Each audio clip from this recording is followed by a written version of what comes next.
Magandang gabi. Ito na naman, parang idugtog natin yung paliwanag kung ano nangyari kanina sa hearing ni Sarah sa impeachment. Ito, tututok tayo ngayon sa yung notice of disallowance. Ang suma total nito ay hindi pa pala final, ladies and gentlemen. Hindi pa pala final yung desisyon ng kuwa na inamin mismo ng taga-kuwa na testigo na hindi pa final. So pakinggan muna natin ang ating musika para kay Sarah. Sara, Sara, wala nang iba. Sara, Sara lang pag-asa. Sara, Sara, siya lang makapakulong. Mga kontraktor ubusin niya. Si BBM Sandro ikulong niya. Si Tamba Zaldi ikulong niya. Tapang at malasakit ibalik para bayan ay manahimik. Durugin ang sindikato sa korte, sa DPUA, sa DS Void, sa PhilHealth. Okay, ito na tayo.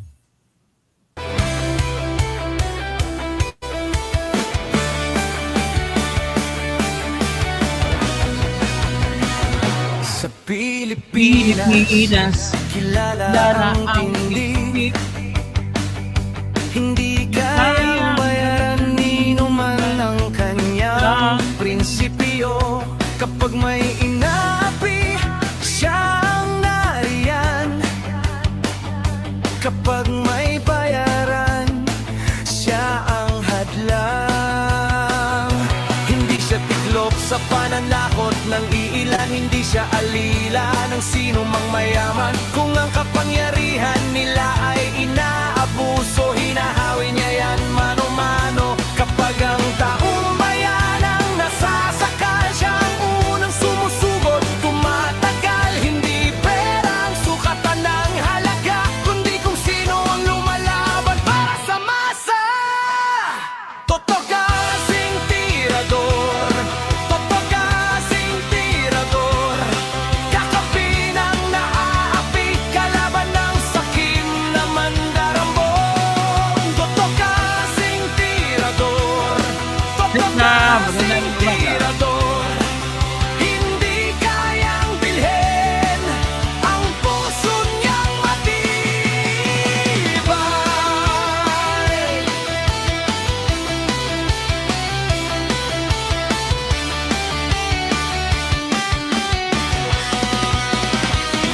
Mga magnanakaw sa pondo ng bayan, nanginginig kapag siya ang nandyan.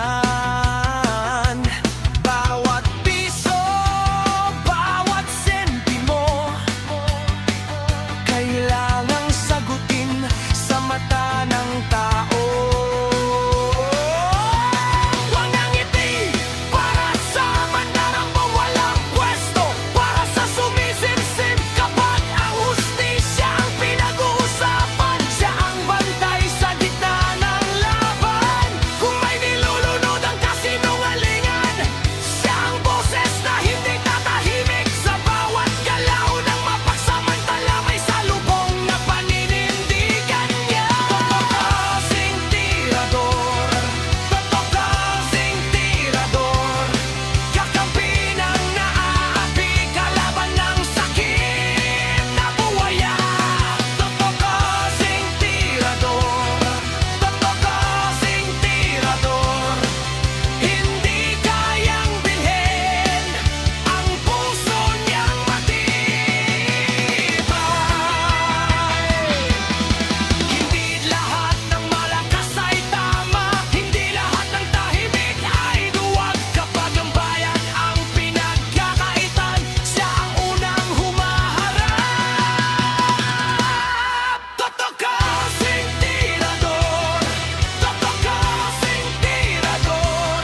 Kakampi ng naaapi, kalaban ng sakit na buwaya. Good morning, Tekla. Totoo kasing tirador, totoo kasing tirador. Sa taong bayan nagkatayo, hanggang dulo ang paninindigan.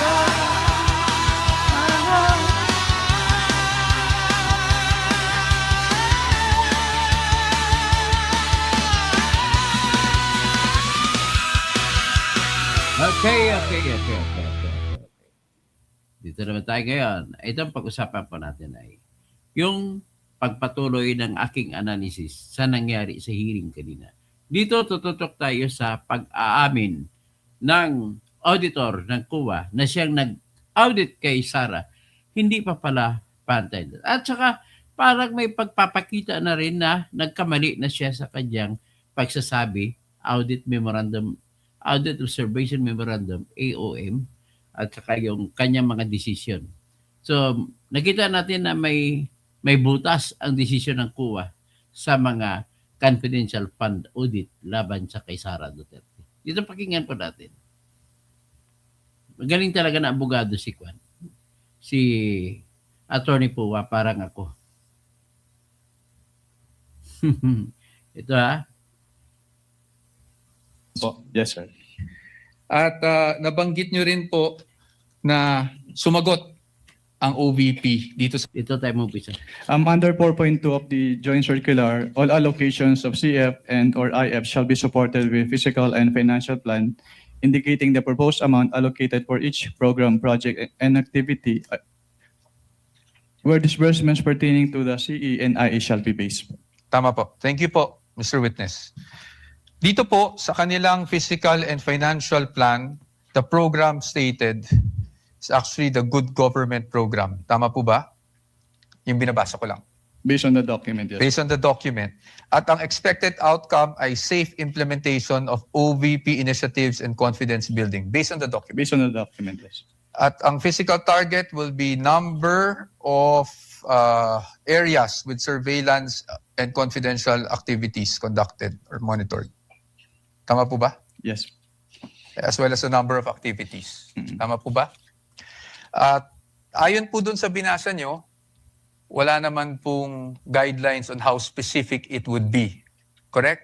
Well, nakalagay po kasi dito, dapat i-indicate yung each program, activity, and project na pagbabasihan ng disbursement ng CF. Apo. I won't argue with you. So basically, yung finding niyo po is based on your assessment as an auditor. Or since it is a plan, dapat po naka-indicate talaga dito kung paano nila gagastusin yung kanilang confidential fund. That's okay. Yes, I'll accept that answer. Now, nabanggit nyo rin po na hindi po nag-submit ng DEPs and or document evidencing payment. Tama po? Yes, sir. At yun po ay inilagay nyo sa inyong AOM. Tama yes, po? Yes, sir. At nabanggit nyo rin po na sumagot ang OVP dito sa AOM na to. Tama po ba? Yes, sir. Opo. Tama po. At pagdating po doon sa sunod na step, which is the notice of suspension, tama po ba? Yes, sir. Would you agree with me na hindi na po na-carry over yung issue doon sa physical and financial plan? Yes, sir. Yes. So ibig sabihin, tinanggap nyo po yung explanation. Well, ang purpose po kasi namin kung bakit namin ni-require yung specific confidential activities dun sa PFP is para makita kung paano gagastusin noong OBP yung kanilang confidential fund. Pero since nilagay naman na po nila doon sa kanilang revised accomplishment report yung specific confidential activities and even submitted documentary evidence of payment. So, hindi na po namin hinanap ulit yung physical and financial plan. Okay. Salamat po. Thank you for that answer. Ngayon po, kasi kanina, kahapon actually, not kanina, sinasabi nyo walang sinubmit. Ang ibig nyo lang pong sabihin sa walang sinubmit is at the time na bago kayo mag-issue ng AOM. Tama po ba? Walang sinubmit po na Walang sinubmit na DEPs, for example. Yes po, kasi sinubmit po nila yung DEPs after we issued both AOMs po. Opo, thank you po. Ngayon, punta naman po tayo doon sa notice of suspension. Nandun pa po kayo di ba, ng notice of suspension. Yes, sir. And you suspended in audit the amount of 125 million. We are showing him a copy of the notice of suspension, Your Honor. This is Exhibit D-1-107-OVP for the reference of the Honorable Court. NP-1-13-A on the part of the prosecution. Okay. So, dito po, as you mentioned earlier, you were satisfied with already the submission of the accomplishment report ng OVP. That's why nawala na po yung issue sa physical and financial. Hindi po ako satisfied dahil compliant yung accomplishment report nila, kundi dahil nilagay lang nila yung specific confidential activities na pinagamitan ng kanilang pondo. Opo. So, nawala na po yung sa PFP na finding sa AOM Based on the, yes po. based on the NS. Tama po ba? Yes, sir. Okay, thank you. Ngayon, pagdating dito sa notice of suspension, I just wanted to focus on doon sa documentary evidencing success pagdating sa rewards. Yes, sir. Nabanggit nyo po, this is 4.8.5 paragraph B specifically of the joint circular, correct? Yes, sir. And yun din po yung nakasaad dito sa notice of suspension na reference, meaning the provision of the JC Yes, sir. specified. Yes. At nabanggit nyo rin po kahapon na wala pong guidelines specifically under 4.8.5 that shows how specific you should be in terms of the documents evidencing success. Tama Wala po ba? po akong na-mention na walang specific guidelines po. Ang sabi ko lang, hindi sinabi kung anong specific document yung hinihingi. Wala, may sinabi ko po kayong walang prescribed format, basically. Your Honor, please misleading the witness. Wala namang standard format na susundin ni Sarah. So kung nagkamali, kung hindi nasunod ni Sarah noon, parang ang finding sila ay mali si Sarah. Pero wala naman palang, after all, wala palang guideline na susundin. Pakinggan na, magdidebate sila ni Puwa, nakipagdebate si Attorney Lorna Kapunan. To my recollection, did not say that. He said that in accordance with 4.8.5, these are the requirements A, B, and C. And the submissions of the Vice President and the DepEd are not compliant, Your Honor. Can we With ask the for indulgence feedback? of counsels for the parties, Mr. Wamil, base po sa guidelines, hindi tulad ng ibang mga format na sinasubmit na may pro forma na nasa annex nung 2015-1, wala pong pro forma na pag-liquidate sang-ayon sa na dokumento sang-ayon sa 4.8.5. Yes, Your Honor, based on this provision po. Yes. May ibang provision bang nagre-require ng specific na paraan? Wala na po, Your Honor. Ito lang Wala. po, Okay. 4.8.5. Thank you. Thank you, Mr. Witness. You may proceed, At least, counsel. kinlaro ni Thank you, Francis Your Cordero. Honor. Wala palang Now- dapat sundan. Pagdating po sa OVP, alam niyo po ba kung sumagot sila sa notice of suspension na ito within the prescribed period given under the notice of suspension? Sa notice, wala na po ako sa ICFO nung Wala na po submit kayo. sila ng response. Okay po. So I will no longer ask you about that. Probably for another witness na lang po. Punta na lang po tayo sa OVP confidential funds for 2023. You confirm, Mr. Witness, na ang OVP confidential funds for 2023 ay nakapag-issue rin kayo ng AOMs for the first, second, and third quarter. Tama po ba? For the first and second lang po kasi yung third quarter. By the way, ang AOM pala, ibig sabihin, Audit Observation Memorandum. So kung ano nakita ng auditor sa sinumiti ni Sarah, ay maglalagay sila, gagawa sila ng Audit Memorandum. Sa Audit Memorandum, yung observation niya, ilalagay niya ron. Nag-drop po At ako. yung AOM ay papadala sa opisina kung sinong opisina ang nagsumite ng mga resibo at ibabalik sa opisina na yan kung hindi tama sa tingin ng auditor ang mga resibo na sinumite. Hindi ko na po naabutan yung issuance nun dahil nag-transfer out na po. Andyan si si Eming Pascual, andyan si Lord Dansuan, yung mga traidor ng bayan. Okay. Okay. At hindi na rin po alam kung, just if you're aware, kung sumagot ang OVP doon sa mga AOMs ninyo. Hindi na rin po alam yan. Yes, sir. Okay. Sige. Diretso na lang po tayo sa DepEd para hindi na po tayo tumagal. Sa DepEd po, nakapag-issue rin po kayo ng AOMs. Tama? At least for the first and second quarter nung nandun pa po kayo. Yes, sir. Tama po. Apo. And kanina po, pinag-uusapan po natin yung mga disbursement vouchers ng DepEd. Okay, salamat. Kung saan Meridian and natukoy Daddy, nyo doon nakapalo na sa na TikTok. hindi compliant dahil MOOE yung nakasulat sa disbursement vouchers. Tama po ba? Naalala niyo po yun? Sinagot ko lang po yung tanong ni Attorney Lorna kanina. At ang tanong niyo, ang sagot niyo po, natatandaan niyo po ba yung sagot niyo? Ay MOOE siya at hindi confidential funds. Yes po. Now, Mr. Witness, I will show you a page of the General Appropriations Act. Can I have that copy?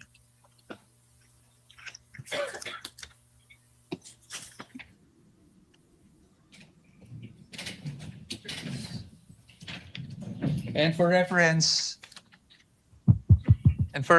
Your Honors, this is Exhibit D-1-14-DE, Your Honors. And D-1-42-DE for the defense. Counsel may approach the witness as well as counsel for the panel of prosecutors. Ito lang, ma'am. Titignan ko. So, dito po, sa page 376, volume 118, number 52, General Appropriations Act FY 2023, klarong-klaro po na ang confidential, intelligence, and extraordinary expenses is under maintenance and other operating expenses, which is the MOOE. Pero if I may clarify lang po kasi, Yes po. yung MOOE kasi is very broad. So Yes hindi po. lang confidential fund yung covered niya. Apo. We will get to that, Your Honor. DB. Saan nakasulat? Apo.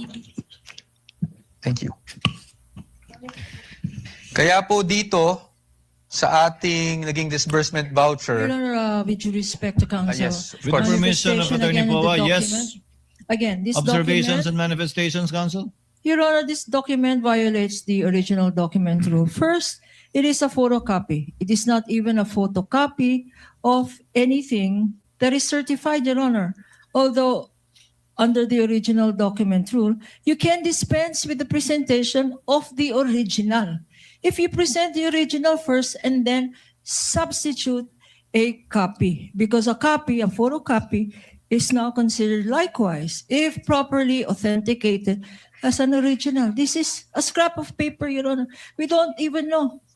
General Appropriations Act. Of who? Of which administration? And consisting of how many pages, Your Honor? Saan? This particular document, Your Honor, should not even be testified to because we don't know its provenance. For all we know, we don't know where this document came from. Your Honors, may I We comment? object, therefore, to this May document. we Your comment? Honor. What is the comment of Attorney Poa? Your Honors, the copy we are showing is actually a certified true copy of the Commission on Audit, certified by Davin E. Bakay. Your Honors. Certified true copy of the part of the GAA? Yes, Your Honors.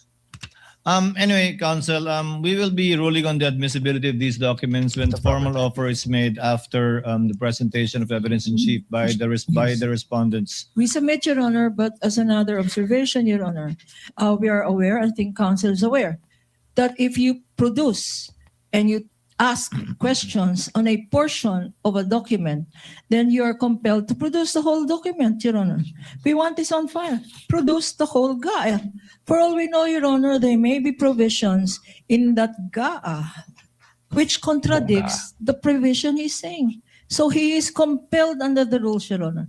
In addition to the rules of admissibility, he is compelled to produce the whole GAA. And we want that on record, Your Honor. Presiding officer has already ruled Ay, the nakasama manifestation and objection of the counsel is duly noted. Counsel may proceed.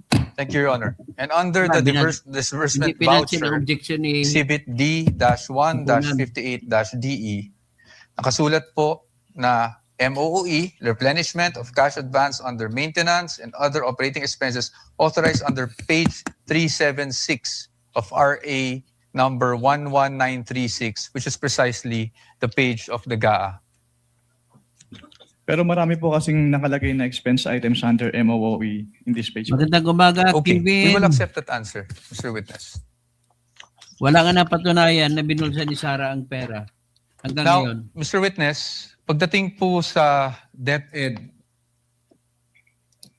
confidential funds, as you mentioned, you issued the first 2 AOMs. Yes, sir. Tama po. I mean, AOM for the AOM first and audit second quarter. or Right. observation memorandum. Pero hindi nyo na po natanggap yung response.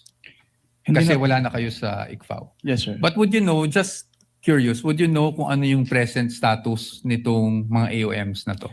Hindi po. I don't have personal knowledge about that. Okay. So you wouldn't know of whether may credit notice o wala. Yes, sir. Oh, but since you're an auditor, ano po ang ibig sabihin ng credit notice para sa isang auditor? Kapag sinabing credit notice, yung document submitted ay already passed in audit na po. Opo, pass in audit, meaning allowed? Yes po. Allowed in But subject to the reopening of the audit later Apa. on po. Okay, thank you, Mr. Witness.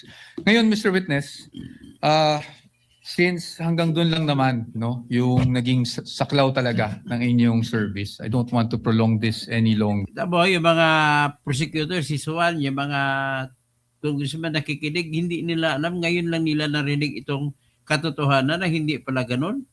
Na hindi pa pala hindi naman pala bastos yung ginawa ni Sarah.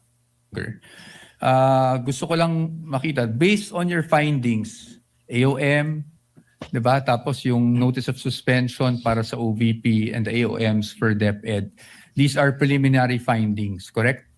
Yes po, kasi nire-require pa naman sa agency na mag-justify yung findings and submit the documents being sought po dun sa... Opo. At So- based po dito sa findings ninyo, wala namang pong expressly nakasulat na may misappropriation at this point. Actually, yung presumption of misuse kasi nasa item 8.3 na kapag hindi nag-liquidate or failure of liquidation of the accountable officers upon due demand shall be a prima facie evidence that such fund has been put to I am- personal benefit or misuse. But I am just asking for the response na meron po bang expressly nakasulat sa mga findings ninyo? Ask and answer, Your Honor. It is in That is a presumption 8.3. po. So hindi Opo. kailangan isabihin. May expressly po ba na nakasulat na may ni isang kusing na napunta sa bulsa ng Vice Presidente? Ask and answer, Your Honor. This, wait, don't answer. Wala, hindi pa natanong yan. Uy, doon na Sarah. Ang tanong, simple lang. May nakita ba kayong ebidensya na napunta sa bulsa ni Sarah ang pera? Sabi ni Kapunan, ask and answer. Hindi ngayon pa lang itanong eh. Sinasabi na natanong na at nasagot. That question, Your Honor, has been asked and answered. Your Honor. Sustained counsel, I think where you're getting at, modify your question. You can get it. Okay.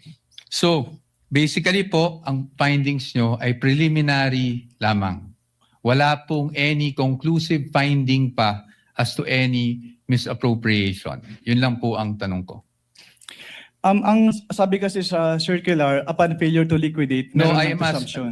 Your Honor, Ask and answer, Your Honor. No, You the already witness, said, Hindi pa nga the witness is not Hindi pa tanong tapos sa objection ka ask and answer, di pa nga nakapagtanong. responsive. Kindly respond. I think the question is quite simple, Yun lang naman Mr. po. Wamil. Preliminary pa lang. So wala pang any conclusive finding as to any misappropriation. Yan lang. Yun na lang po. Para lang po masagot nyo na ng diretso. Hindi naman po kasi kailangang i-state dun sa findings. Again, Your Honor, non-responsive. Let the presiding officer be the one to do it, or try to do it. Kapag ka nag-issue po kayo ng AOM, Audit Observation Memorandum, failure to liquidate na po ba yun? O may mga observation pa lang kayo? Kailan masasabing may failure to liquidate na? No? Pag may notice of disallowance na, notice of suspension, o AOM pa lang? Nakalagay po kasi sa joint circular, Your Honor, under 8.3, failure to liquidate by the accountable officer upon due demand shall be a prima facie evidence. Opo, again, Mr. Wamila, yung pag-issue niyo po ba ng AOM, pasok na sa failure to liquidate upon due demand o hindi pa po? Hindi pa po sa AOM, Your Honor. Kasi wala pong due demand sa AOM. Yes po. At may sasabi mo rin bang wala pang failure to liquidate? O meron na? Pag sa AOM po wala, pero pag sa NS po, since meron ng first issuance which is considered as demand, so meron na po sa NS. So As per AOM wala pa, pag NS meron ng demand at Opo. meron ng failure to liquidate. Opo, since sa AOM po, nire-require na silang i-justify and i-submit yung mga documents na hindi nila na-submit. Pero sa AOM, wala pa nga ganun. Yes po, Your Honor. Okay. Counsel, your witness. Thank you. And lastly, gusto ko lang to ma-clarify. Of course, the witness was a state auditor of the ICFAO. So recommendatory lang po ang function ninyo. Hindi po kayo nagde-decide pagdating sa, lalong-lalo na pagdating sa notice of disallowance. Opo Tama naman. po ba? Yes po. It's the function of the commission proper. Thank you. Thank you, Mr. Wamil, Attorney Wamil. I thank you for your patience. That is all for this witness, Your Honor. Thank unless you, there's anything else. counsel for respondent. Redirect, if any, counsel for the panel of prosecutors. Yes, Your Honor, with your permission. Counsel may proceed Few with her questions redirect. on the redirect. Mr. Witness, tinanong sa'yo ng counsel for the respondent kung meron kang special training para mag-audit ng confidential funds. Kailangan ba ng special training para mag-audit ng confidential funds? No, ma'am. Hindi. Hindi po. Okay. At ang basehan mo, sinabi mo, when you answered is, ang basehan mo ay itong joint circular. Yes. Okay. Now, Sige, tanong. tinanong sa'yo ng counsel kung alam mo na ang Office of the President ang siyang nagbigay ng grant. Can Tama? you repeat At your ang sagot mo, oo. Can you repeat the question po? No, you answered on cross on the question of counsel for the respondent if you are aware that the grant was given to the Vice President by the President, Yes po. and you answered yes. Yes po. Okay. Pag binigay ba ng Presidente, like in this instance, ang confidential funds, wala nang obligasyon mag-liquidate ang Vice President ng paggamit niya sa confidential funds na yan. Simple. Meron po. Meron po pa siyang rin obligation to liquidate. obligasyon. Pag-grant ba ng Office of the President, exempted na ang Vice President na mag-submit ng Your mga Honor, dokumento. Your Honors, Counsel for respondent. that is leading. Redirect, Your Honor. This counsel opened Not the door. covered by cross, even, Your Honor. Yung Your Honor, exemption. counsel opened the door. Counsel opened the door to this line of questioning because he said a grant was given by the President. Objection is overruled. Witness may answer if he knows. Kung alam mo, Mr. Wamil, pakisagot po yung tanong ni Attorney Kapunan. Can you repeat the question, ma'am? Ang grant ba ng confidential funds ng isang presidente to a vice president, this president in particular, to the vice president, does it exempt the vice president for accounting for the use of that confidential funds under your joint circular? No po. Okay. So kailangan pa rin, sinasabi mo, na compliant, mag-comply. Opo. Kailangan Hindi pa yun. lang ang Office of the President. Kung binigyan rin ng grant ang Department Secretary of Education, kailangan rin. Yes, ma'am. Bakit? Ano ba ang nature ng pondo na yan? Pera ba yan ng Presidente? Since ang confidential fund po ay public fund, so kailangan po ma-properly account. So kailangan nilang i-liquidate properly and completely yung kanilang cash advances from the confidential fund. So ang sinasabi mo, at nasa rationality ng Joint Circular, Section 1, public funds, public accountability, public officer. Tama? Opo. Okay, walang exemption. Hindi exempted si Sara Duterte para mag-account. Yes, ma'am. Sinabi rin,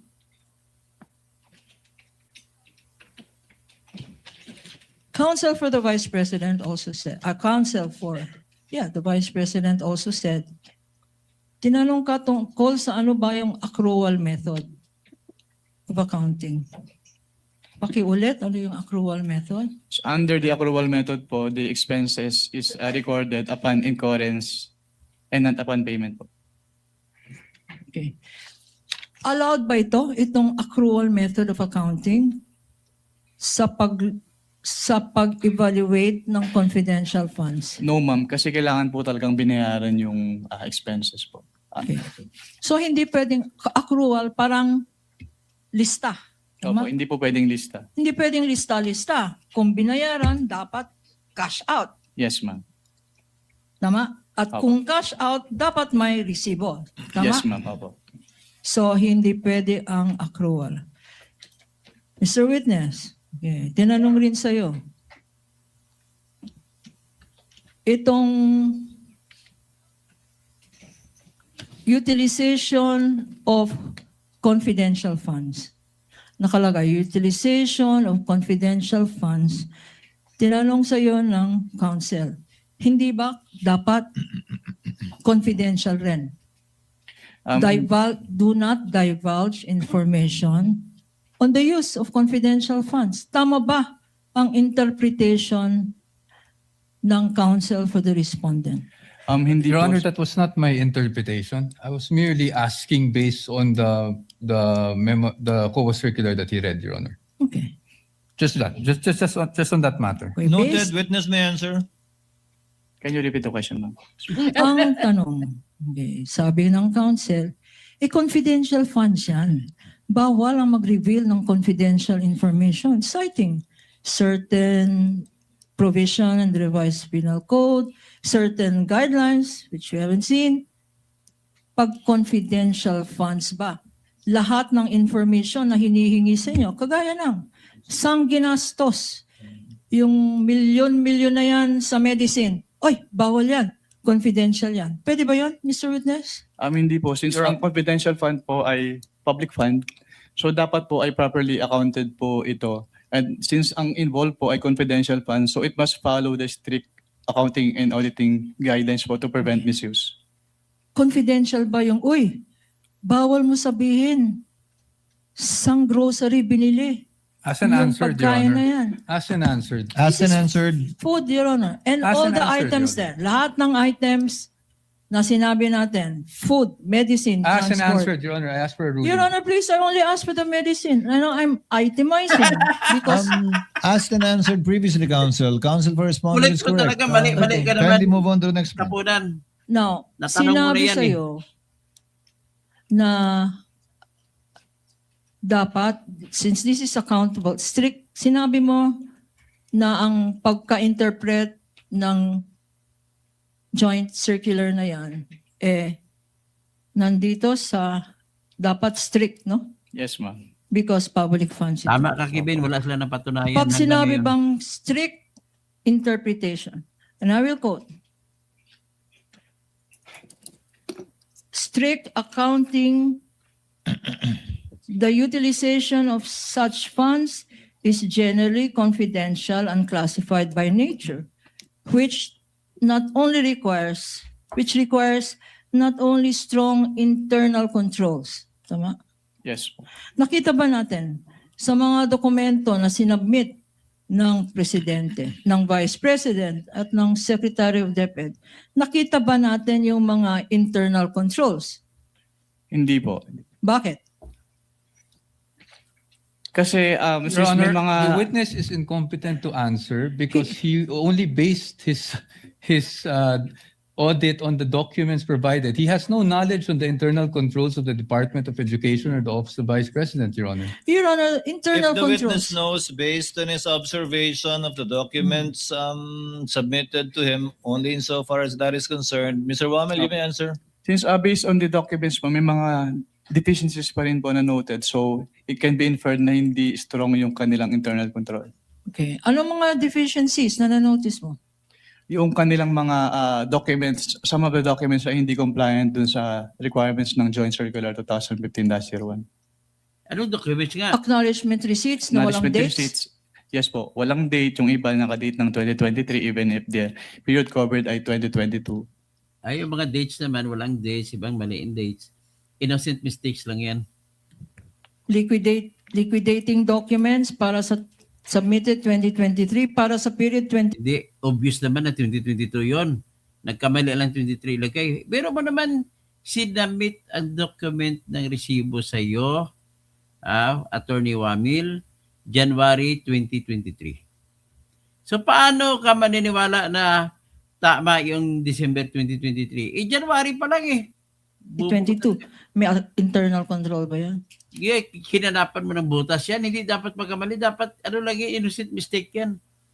Actually, yung nasubmit naman po nila on time yung kanilang liquidation report. Okay, on time nga eh. Dapat hindi ka naniniwala. Dapat inintindi mo na innocent mistake lang yung pagkalagay ng petsa na December 2023. Kasi January 2023 ka palang tumitingin. Mga acknowledgement Hindi pa receipts nangyari yung December. na walang signatures. Yes, ma'am. O yun, pagkakamali Internal lang yan. control ba yun? That should have been prevented by a strong internal control. Nakalagay rin dito, in this section. Strict auditing rules to prevent mishandling and improper application of the funds. So, In other words, dito natin napatunayan ng lahat ng inaakusa nila kay Sara na inaakusa nila na nabulsa, yun lang pala ang basihan nila ay yung petsa ng resibo. Imbis na 2022 ang taon, 2023 nalagay. Very obvious naman yan, binigay sa kanya ang resibo. Itong resibo namin. That was January 2023. So how would you now disallow that receipts when you know in fact that you were looking at the receipts when it was only January 2023? You have the authority to believe that it was December 2023. Wala pa nga February, March, April, May, June, wala pa eh. Kabubo naman talaga itong sinabi mo na dapat strict ang compliance.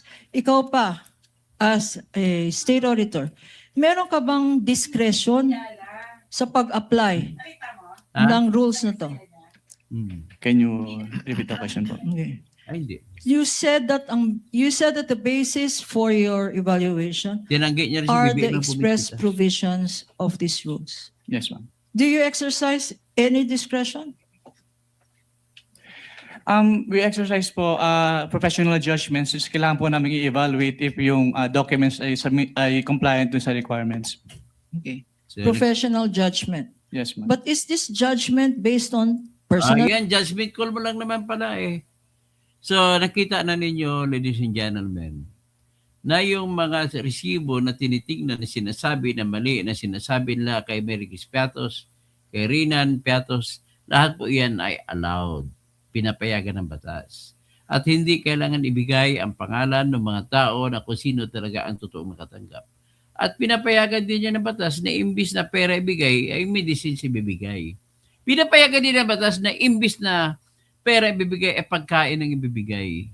So, nakikita natin na may restaurant pa. Pinapayagan ng batas yan sa mga tinatawag na confidential information. Tapos yung nilista niya na may pagkakamali na pinapabalik ang pera kay Sara Duterte ay yung mga resibo na nagkamali imbis na December 2022 ang petsa ay December 2023 ang nalagay. So that's pretty obvious that you are all kung naburirat lang na sana nito ni Luistro ang lahat ng resibo pati yung mga audit rules ng hanggang 1992, hindi na sana kayo, wala na sana kayong rason para magsampa ng kasong ito. So ngayon nakikita niyo sa likod ng testigo, andoon yung mga grupo ni Luistro, mga congressmen. So sila, doon nila nakikita na mali pala yung kanilang mga ginagawa. Ang pinipilit lamang nila na i-push laban kay Sara ay yung ebidensya na nakita nila na yari si Sara. Hindi nila pinupush ang ibang mga dokumento, ebidensya na makapagpapaliwanag kung bakit ganun. Grabe ng mga taong ito talaga. Opinion. Nagbigay pa kayo ng gastos sa Senado, 25 million adi ang gastos nito? Hindi po. This is judgment based on, ayoko yung mukha nitong officer na to. Bias. Is it based on Hindi po. bias? Hindi What po. is it based on? Your professional judgment is based on what? Professional judgment is based on the experience and the applicable laws, rules, and regulations po. Okay. Council also mentioned 3.9, which is confidential expenses. I don't think I mentioned that, Your Honor. Okay. Then I will mention it. Not subject of the cross, Your Honor. Are you referring to the JMC Council? Your Honor, please, accounting, this council asked on how confidential expenses or funds are being accounted for. This is germane to the questions on cross. No, my question, Council, is what 3.9 are you referring to? 3.9 of what? 3.9 of the joint circular, Your Honor. Is there one?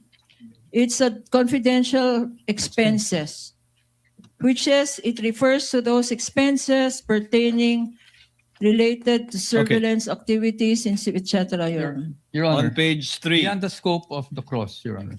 Your Honor, please. He opened the door. He I says did- what door did I confidential open, funds. He says, confidential funds do not disclose information. Your Honor, please, we have to put a limit to at least, apply what is in the rules of court suppletorily, Your Honor. Subject to the discretion of the court, Okay. the redirect and cover matters not covered by the cross. The same is true with your cross, Council, later on. We submit, Your Honor. It's- Council may proceed with her question. Witness may answer. Okay. In confidential expenses 3.9, nakalagay dito, in your evaluation of confidential or liquidation of confidential funds or confidential expenses, nakalagay dito, are intended to support the mandate or operations of the agency, Mr. Witness. So, anong tanong? Nasa mandato ba ng Office ng Vice President ang magkaroon ng confidential funds? Calls for an opinion, Your Honor, that the Calls- witness is that's not a legal qualified to opinion. It's answer. competent, Your Honor. He knows what are allowed, for an what are opinion, not Your allowed. Honor. Objection, Witness is not an expert in the objection mandate. sustained. Witness is not competent to answer whether or not it is Pahiya ka. Oh. part of the OVP's function, much less a DepEd, to have confidential funds. That he did not see any confidential funds when he was with COA ICFAO does not mean that it is allowed or not allowed. Kindly move on to your next point, Council, please. You also mentioned that Pahiya si Kapunan. you were asked about 4.2, correct? Tama Yes. ka, Tekla. Wala na silang I confirm that. And in 4.2, it says there shall be supported with physical and financial plan, indicating the proposed amount allocated for each program activity and project. Yes, ma'am. Okay. Ito ba ang sinabi ng council pinakita naman sa iyo yung dokumento. Bakit why are you saying that there is no indication of what these projects are? What the disbursements pertain to? And what the confidential expense is based on? Why did you say that there is no? Dahil hindi po naka-indicate dun sa kanilang physical and financial plan yung specific confidential activities. Again, I have to object to that. Hindi pwede magbigay pa ng dagdag detalye dahil bawal ngayon. Malalaman ngayon kung magaling ang kalaban, malalaman niya ngayon kung sino yung nagbibigay ng impormasyon. Kaya, dapat hanggang dyan lamang detalye. Hindi na pwede. Kung pwede nga, sa old law ng COA hindi na nga dapat magsabit ng physical and financial plan Hindi ba pwede ang substantial compliance dyan? Kasi ang requirement po ng joint circular ay strict compliance. Strict, hindi Ang substantial. problema, naintindihan mo ba yung physical, ang ibig sabihin ng physical and financial plan, Attorney Wamil? Ang problema, nagiging iba yung judgment call mo, ang ibig sabihin mo niyang at walang standard definition kung anong ibig sabihin ng sufficient na financial plan at sufficient na physical plan. Okay. Yes, ma'am. Now, in 4.8.5,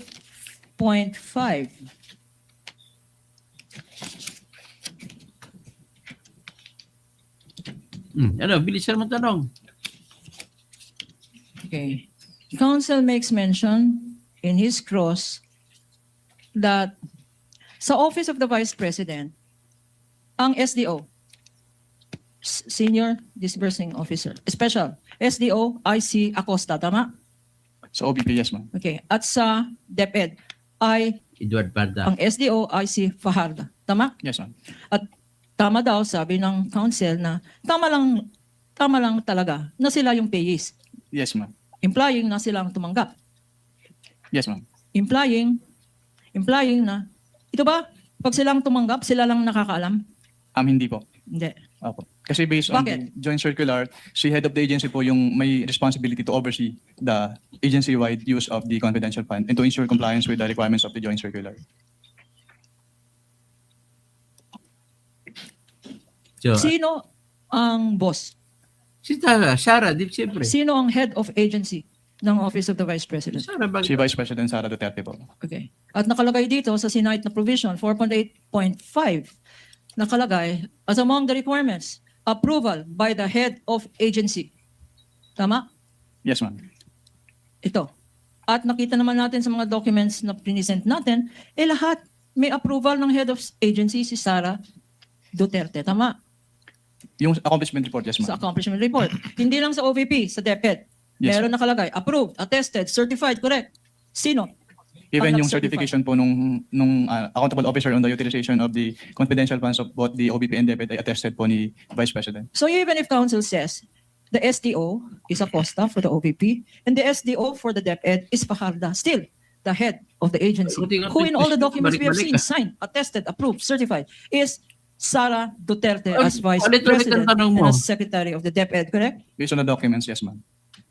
Dapat ask and answer din. Okay. On 8.3, tinanong sa'yo, conclusive ba? 8.3, you mentioned prima facie findings. Tinanong sa'yo, is this conclusive? Hindi po. It's prima facie po. Pero miski na prima facie findings, meron bang presumption? Is there a presumption of innocency?